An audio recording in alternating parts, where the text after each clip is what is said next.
सबसे पहले मीडिया के मित्रों का धन्यवाद। पिछले 2 दिनों से मैं लगातार औरंगाबाद के दौरे पे था और काफ़ी मीडिया के मित्र चाह रहे थे कि मैं बात बताऊं, तो मैंने कहा दौरा पूरा होने के बाद ही मैं आपसे पूरी बातचीत करूंगा।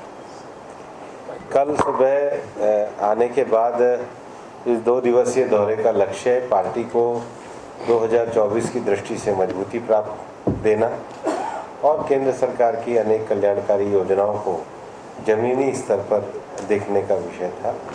लोकसभा प्रवास के अंतर्गत कल मेरा यहाँ के मेडिकल अस्पताल में जाना हुआ और विशेष रूप से माननीय प्रधानमंत्री जी के नेतृत्व में जो वैक्सीनेशन का कार्यक्रम किया जा रहा है, उस वैक्सीनेशन के कार्यक्रम में जो यहाँ का मेडिकल कॉलेज है उनका काफ़ी अच्छा एक योगदान रहा। और निश्चित रूप से औरंगाबाद का मेडिकल कॉलेज एक समय का पूरे मराठवाड़ा का प्रतिष्ठित कॉलेज रहा है और भविष्य में भी मुझे लगता है कि वो अपनी स्पेशलिटी और अपनी यूनिकनेस को बरकरार रखेगा। हमारे डॉक्टर कराड़ साहब का तो वहाँ से विशेष लगाव है, वहाँ के विद्यार्थी भी रहे हैं, प्रोफेसर भी रहे हैं। उसके बाद भारतीय जनता पार्टी के मंडल, जिले के कार्यकर्ता, मोर्चे के कार्यकर्ताओं के साथ व्यापक रूप से औरंगाबाद में पार्टी के कार्य और गतिविधि को इस लोकसभा क्षेत्र संभाजी नगर में इसकी लोकसभा क्षेत्र में इसकी गतिविधि को बढ़ाने की दृष्टि से पूरी चर्चा हुई और पूरी संगठनात्मक बैठक हुई। इस अवसर पर यह भी आवश्यक था कि केवल पार्टी के कार्यकर्ताओं नहीं, समाज के प्रबुद्ध वर्गों के साथ भी संवाद किया जाए। ऐसे में संभाजी नगर के प्रमुख डॉक्टर, उद्योगपति, वकील, शिक्षक, अनेक समाज के प्रमुख लोगों के साथ भी एक संवाद का कार्यक्रम है। और आज़ादी का ये अमृत उत्सव है। अमृत उत्सव में हम अमृत काल की ओर जा रहे हैं, तो ऐसे में आज़ादी के अमृत काल में जो भारत की नौजवान पीढ़ी विशेष रूप से नेतृत्व भारत का करेगी, उनके साथ संवाद करके भविष्य की भारत की संभावना को जानने का एक अच्छा कार्यक्रम यहाँ के इंजीनियरिंग कॉलेज में हुआ। वहाँ इंजीनियरिंग फार्मेसी के सभी स्टूडेंट्स के साथ एक संवाद हुआ। और जब हम सामाजिक न्याय और भागीदारी और बराबरी की बात करते हैं, तो समाज की जो हमारी विमुक्त जातियाँ हैं, अनुसूचित जाति, जनजाति है, उनके संवाद के बिना काम पूरा नहीं हो सकता। इसलिए कल के अपने कार्यक्रम में मैंने कंजर भट्ट समाज के मैं उनके मोहल्ले में गया, उनके साथ चाय पान का कार्यक्रम भी था उनके परिवार में, और एक व्यापक रूप से प्रधानमंत्री मोदी जी की योजनाएं किस प्रकार से, चाहे प्रधानमंत्री आवास हो विमुक्त जाति के लिए, हमारे सावे जी ने कल आश्रमशाला का भी वहाँ पे उनको एक पूरा संकल्प दिया। और उस बातचीत के बाद आज नवरात्रि का दिन था, तो सुबह रेणुका माता मंदिर से आशीर्वाद लेकर के हम लोग अपनी यात्रा पे आगे बढ़े और भारतीय जनता युवा मोर्चा ने हजारों की संख्या में वैजापुर में बहुत बड़ी तिरंगा यात्रा का आयोजन किया, जो देख के लगता था कि युवाओं का उत्साह पूरी तरीके से महाराष्ट्र की बदली हुई परिस्थितियों में नई सरकार के साथ है। और उसके बाद हमारे बम जी की जो क्षेत्र है लासोपुर में, वहाँ पे हमारा एक तो पंचायती राज प्रतिनिधियों में जो योगदान है, क्योंकि हम मानते हैं कि लोकतंत्र में पंचायती राज प्रतिनिधियों की भूमिका है, तो उनके साथ संवाद के साथ ही साथ और दूसरा जो है बड़ी व्यापक संख्या में लाभार्थियों के साथ संवाद का हमारा एक पूरा कार्यक्रम हो। और निश्चित रूप से हम एक विचार परिवार को लेकर के काम करते हैं। राष्ट्रवादी विचारों के जो हमारे संगठन हैं, उनके साथ भी चर्चा संवाद हमारा लगातार जारी रहता है। इस दौरान पार्टी को बूथ स्तर पर मजबूत करने के लिए स्वयं केंद्रीय मंत्री होते हुए मैंने एक बूथ की बैठक भी ली, ताकि बूथ स्तर पे हर घर तक पार्टी की पहुंच सुनिश्चित हो।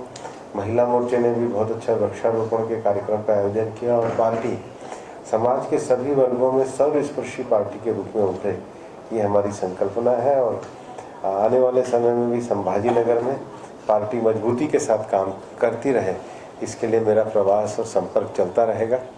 आप लोगों से भी बातचीत चलती रहेगी, इसलिए मैं ज़्यादा ना बोलूँ। आपको मन में कोई विषय हो? यहाँ से चुना कर लाने की कोशिश कर रही है, आपने भी घूमे, तो आपको ऐसे क्या बदलाव दिखे हैं इस? भारतीय जनता पार्टी देश के सभी वर्गों और सभी क्षेत्रों तक अपनी पार्टी को विस्तार कर रही है। चुनाव तो जो पार्टी तय करेगी, जो गठबंधन की रणनीति होगी, उससे तय होगा। दे चुके हैं कि यहाँ के जो लोकसभा चुनाव है वो लड़ने वाले हैं, तो ये पूछना चाह रहा हूँ कि यहाँ पर आपका मेरे उम्मीदवार से चुनकर आ जाए। मेरे से किसी नहीं, सवाल ये स्थानीय है कि उम्मीदवार चुनकर आ जाए, इस तरीके से काम हुआ है क्या और कैसी ताकत बनी है पार्टी की, आपको क्या? पार्टी को पूरा मजबूत करेंगे। पार्टी जिसको टिकट देगी या पार्टी जिससे समझौता करेगी, सभी लोग यहाँ पर पार्टी के समर्थन से जीतेंगे। सिंगल लार्जेस्ट पार्टी के चुनाव कंटेस्ट करने जा रही है, उसके बाद में केंद्र की पॉलिसी जो है, उसके बाद में महंगाई का जो इशू चल रहा है, लाभार्थी के पास जाना और केंद्र की जो इन्फ्लेशन रेट के बारे में काम करने की जो भावना है, उसको सामने नजर रखा जाए तो बीजेपी के खिलाफ वातावरण है या नहीं, या आपको कुछ महसूस हुआ कल के दौरे में, आज के दौरे में? मुझे बड़ा उत्साहजनक कार्यक्रम लगा जब हजारों नौजवान मोटरसाइकिल यात्रा में आए। लाभार्थियों ने प्रधानमंत्री जी की योजना के प्रति एक संतोष व्यक्त किया। बल्कि लोगों को ये भी लगता है कि एक 1760 करोड़ रुपए की जो योजना, 1680 करोड़ रुपए की जो योजना पिछले 2.5 साल के शासनकाल में जो राष्ट्रवादी कांग्रेस पार्टी, कांग्रेस और शिवसेना का जो एक उद्धव जी का जो ग्रुप का जो शासन था, उसमें बहुत बुरी तरीके से उस योजना की प्रगति में कमी आई। लोगों में ये उत्साह, संतोष और एक बहुत गौरव का विषय है कि अब वापस से वो सारी योजनाएं पटरी पर आने लगी। पार्टी को लगता है कि 1.5 साल पहले लोकसभा की चुनाव की तैयारी करें, क्योंकि आपके पास विरोधक भी नहीं है, इतने बड़े राष्ट्रीय स्तर के नेता हैं, आपके पास लहर भी आ जाती है बीजेपी, फिर भी 1.5 साल पहले, 2 साल पहले चुनाव के इंजन को क्यों स्टार्ट किया है? 1.5-2 साल पहले नहीं, पूरे 5 साल। आप तो 2 साल कम कर रहे हैं। हम हमेशा जनता के बीच में रहते हैं, जनता के साथ संवाद करते हैं, क्योंकि हम ना तो कोई परिवारवादी पार्टी है, ना कोई सामंतवादी पार्टी है, ना कोई विरासत में चीज लेकर के आए, ना कोई व्यवसाय वाली पार्टी है। हम शुद्ध रूप से लोकतंत्र में देश के गरीब आदमी को लोकतंत्र के साथ जोड़कर सहज संवाद करके लगातार जमीन पर सक्रिय रहने वाली पार्टी है। इसलिए हम पूरे 5 साल ही सक्रिय रहते हैं। कल उनके एमएलए ने भाषण करते समय, संभाषण करते समय कार्यकर्ता कहा कि यहाँ के जो लोकल सेल्फ गवर्नमेंट के इलेक्शन है, उस इलेक्शन में हम अकेले ही सिंगल पार्टी बोल के कंटेस्ट करेंगे।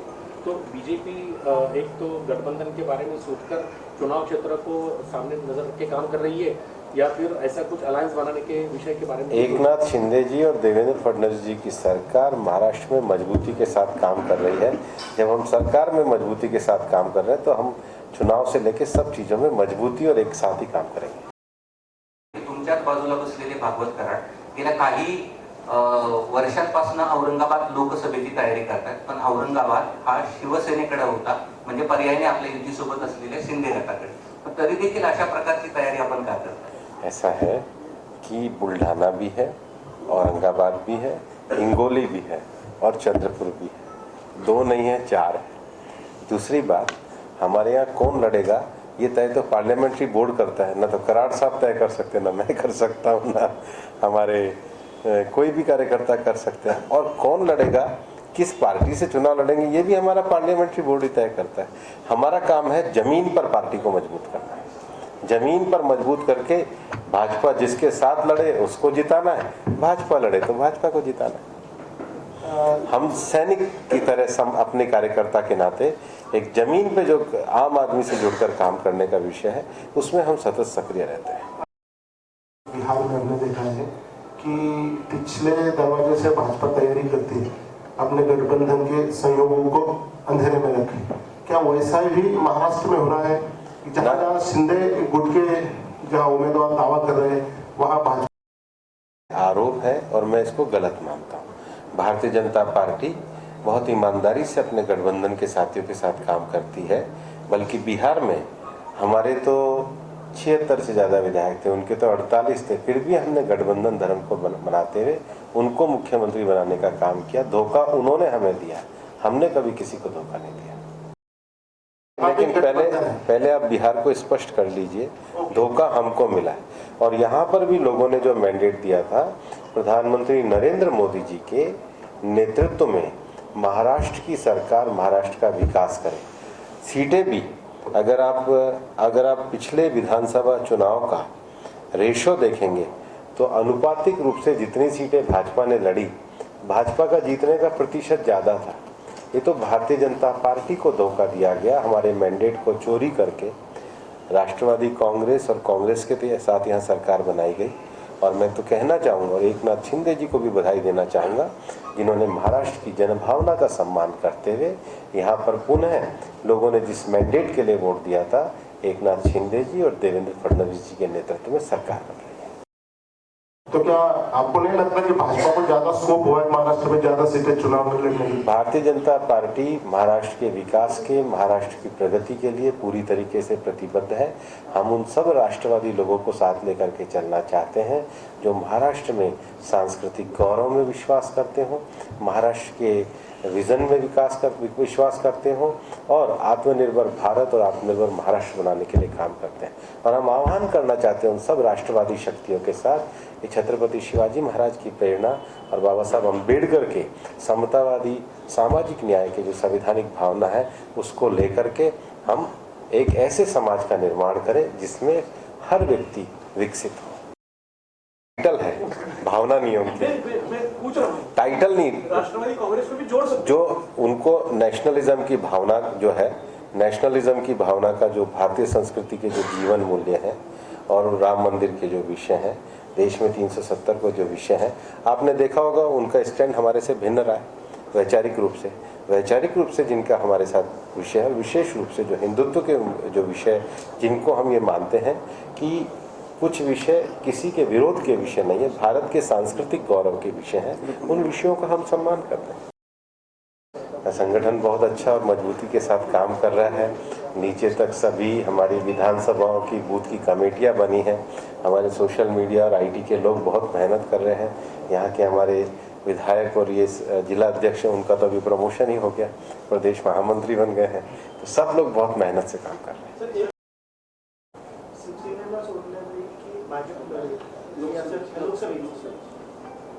वो तो पार्लियामेंट बोर्ड तय करता है। आपण सरांचाच प्रश्न रिपीट करतो की ज्या पद्धतीने भाजप तयारी करते, मागच्या वेळी तयारी केलं होतं की आणि असा आरोप होत होता की जे अपक्ष उमेदवार होते त्यांना सपोर्ट केला होता भाजपने छुप्या पद्धतीने, असा आरोप होता। आरोप का तो कोई जवाब दिया नहीं जाता है। और जैसे आप अपना प्रश्न रिपीट कर रहे हैं, मैं अपना उत्तर भी रिपीट कर रहा हूँ कि भारतीय जनता पार्टी पूरी तरीके से सभी जगहों पे संगठन को मजबूत कर रही है। हम लड़े, हमारे साथी लड़े, हम ये सीट भाजपा की युति को ही जिताने वाले हैं। एक बार की ताकि सबको क्लियर हो जाएगा कि है करके। ये उत्तर भी इसीलिए रिपीट हो रहा है कि भारतीय जनता पार्टी की कार्य पद्धति है, यहाँ पार्लियामेंट्री बोर्ड ही तय करता है। पंकजा जी हमारी वरिष्ठ नेता है, पार्टी ने उनको जिम्मेदारी भी दी है, महाराष्ट्र की सह प्रभारी भी हैं और योग्य रीति से वो पार्टी का कार्य कर रहे हैं। इलाके हैं, जिले माने जाते हैं, मोदी इस नारा लगाते हैं सबका साथ सबका विकास, और कहने का हम देख रहे हैं मीडिया के दृष्टिकोण से कि मुस्लिम समाज का कहीं विश्वास बढ़ता जा रहा है। कुछ विश्वास को और बढ़ाने के लिए कि महाराष्ट्र में कैसे देखने में आएगा कि मुस्लिम नुमा चेहरा महाराष्ट्र खासदार बीजेपी का आमदार शक्ल में आए, ताकि बीजेपी का जो नारा है सबका साथ सबका विकास, वो कहीं ना कहीं पूरा होते नजर आए। आपकी भावना है जी, ये सवाल भावना अच्छी है। ये भारत जोड़ो यात्रा को लाने की जो स्ट्रेटेजी है, जो यूपी में अभी भी आप उन्हीं योजनाओं को लेकर चल रहे हैं। आपको क्या लगता है कि कांग्रेस के कार्यकालों में भी ये हो चुका है, लेकिन इसको ना उपकार की भावनाओं से नहीं दिया जाता था कि हम आपको एक लाभ देते हैं, आप हमको वोट दे दो। तो ये जो डिफरेंस है वो आपको स्ट्रेटेजी इस तरह से अच्छी लगती है कि नहीं, कुछ देर है आप मुझे वोट दो? अच्छा, वो आपने प्रश्न पूछा, मैं भी स्पष्ट कर दूं, हमारे लिए सेवा राजनीति नहीं है, मिशन है। इसलिए वो लोग ये कहा करते थे कि हम 1 रुपया भेजते हैं 85 पैसा रुक जाता है। हमने जनधन खाते खुला है, हम 1 रुपया भेजते हैं तो वही पहुंचता है। और राजनीति हमारे लिए सेवा का माध्यम है। और राजनीति में देखिए, जब कोरोना जैसा समय आया, जब लोग घरों में थे और सहायता की जरूरत थी, तो भारतीय जनता पार्टी के हमारे राष्ट्रीय अध्यक्ष श्री जगत प्रकाश नड्डा जी के नेतृत्व में हमने सेवा ही संकल्प को करते हुए सेवा कार्य में अपने आप को लगाया। भारतीय जनता पार्टी के लिए लाभार्थी भी एक सेवा का विषय है। गवर्नेंस जो हमको मिली है, सेवा करने के लिए मिली है, वो भावना और वो संपर्क हमेशा बना रहना चाहिए। यह हमारा लक्ष्य। कब से बीजेपी कैसे देख रही है? अभी तो वो अपने लोगों को ही नहीं जोड़ पा रहे। माहौल तो बना पाया सर, ऐसा दक्षिण भारत में देखा गया। उनकी रैली अच्छा सा जो लोगों का जुटाव है तो वहाँ दिख रहा है। उनकी रैली बहुत बड़े पैमाने पर हो रही है और उनके साथ चलने वाले लोग भी हैं, वो जो लोगों तक जा रहे हैं खुद होकर, तो उसका भी एक इम्पैक्ट बना रहा, इसको कैसे? मुझे नहीं लगता है कि ये कोई बहुत गंभीर विषय है। मेरे को तो जो लग रहा है कि वो लगातार धाराशायी हो रहे हैं, विचार के स्तर पे, व्यवहार के स्तर पे एकदम पूरी तरीके से हम इसको देख रहे हैं कि पूरी तरीके से नकारे जा रहे हैं, क्योंकि ये देश परिवारवाद में विश्वास नहीं करता है, ये देश सामंतवाद में विश्वास नहीं करता है। देश पूरी तरीके से 75 सालों में एक परिपक्व लोकतंत्र के रूप में उभर रहा है, और मुझे लगता है कि देश में लोकतंत्रवादी शक्तियाँ उभर रही है। भारतीय जनता पार्टी कल्पना है। 3 चुनाव क्षेत्र में आप नहीं जीत सकते, वो कौन से हैं? और हमारा बारामती का जिक्र हमारा मिशन महाराष्ट्र की सभी सीटों को जीतने का है। आपका मिशन 45 है। ऐसा मैंने तो कभी घोषित नहीं किया और ऐसी कोई विज्ञप्ति हमारी पार्टी से नहीं निकली है। सभी सीटें जीतने के लिए ही लड़ी जाती हैं और जीतने के लिए ही लड़नी चाहिए। ध्रुवीय का विचार किया जाए तो दक्षिण महाराष्ट्र में जो समुद्र का हिस्सा है वो सबसे ज़्यादा है। जमीन धीरे धीरे समुद्र की तरफ बढ़ रही है। ग्लोबल वार्मिंग का विषय भी चल रहा है। आधे भारत में बारिश होती है, आधी भारत में होती नहीं है। तो इस डिपार्टमेंट के माध्यम से आप कुछ रिसर्च, कुछ संशोधन के बारे में क्या एक्टिविटी मिल रही है? तीनों विषय चल रहे हैं। सबसे पहली बात है कि जलवायु परिवर्तन का जो सबसे बड़ा विषय है वो धरती का तापमान बढ़ना है। माननीय प्रधानमंत्री जी ने 2015 में पेरिस एग्रीमेंट में भारत के जो राष्ट्रीय लक्ष्य निर्धारित किए, विशेष रूप से रिन्यूएबल क्षेत्र में जो विद्युत ऊर्जा के उत्पादन का, भारत ने उन लक्ष्यों को 9 साल पहले ही प्राप्त किया है। और हमारा ये भी मानना है कि इन लक्ष्यों को प्राप्त करने के साथ साथ भारत ने अपने रिवाइज एनडीसी भी दिए हैं, जो आने वाले COP27 जो शर्म शेख में होगी उसमें विचार किए जाएंगे। दूसरा एक बड़ा विषय जो है पर्यावरण के लिए, वो धरती के क्षरण का है और धरती के बंजरीकरण का है, जिसको डेजर्टिफिकेशन ऑफ लैंड कहते हैं। भारत उसको लेकर बहुत सक्रियता के साथ काम कर रहा है। भारत ने उसकी प्रेसिडेंसी को भी माननीय प्रधानमंत्री जी के नेतृत्व में करा है।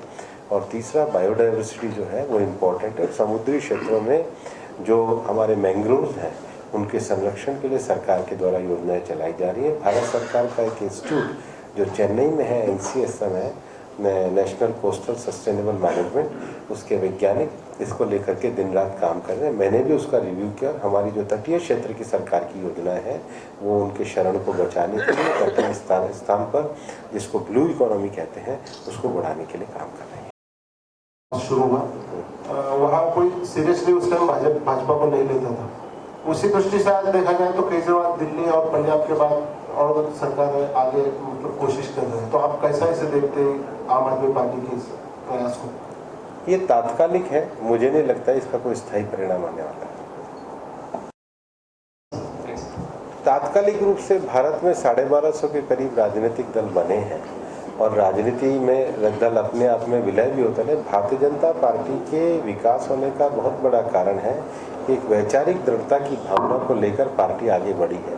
अगर भारतीय जनता पार्टी की इतिहास विकास की यात्रा को देखेंगे तो देश को लोकतंत्र से बचाने के लिए पार्टी ने अपने आप को जनता पार्टी में मर्ज भी कर दिया है और एक समय में पार्टी ने अपने वैचारिक विषयों को लेकर के आगे बढ़ा है। एक लंबी पीढ़ियों ने इसमें अपना एक पूरी तरीके से समर्पण भी दिया और भारतीय जनता पार्टी ने देश की राजनीति में गवर्नेंस को एक सेंटर पॉइंट बनाया है। अपनी उपलब्धियों को लेकर के पार्टी आगे बढ़ी है और यही कारण है कि अनेक झंझावतों को लेते हुए भी पार्टी ने अपने आप को पूरी तरीके से आगे बढ़ाया है। बोल कौन रहा है? तो जरा खड़े होके बताइए ना। 5 साल पहले जब इधर आओ, इधर आ जाओ।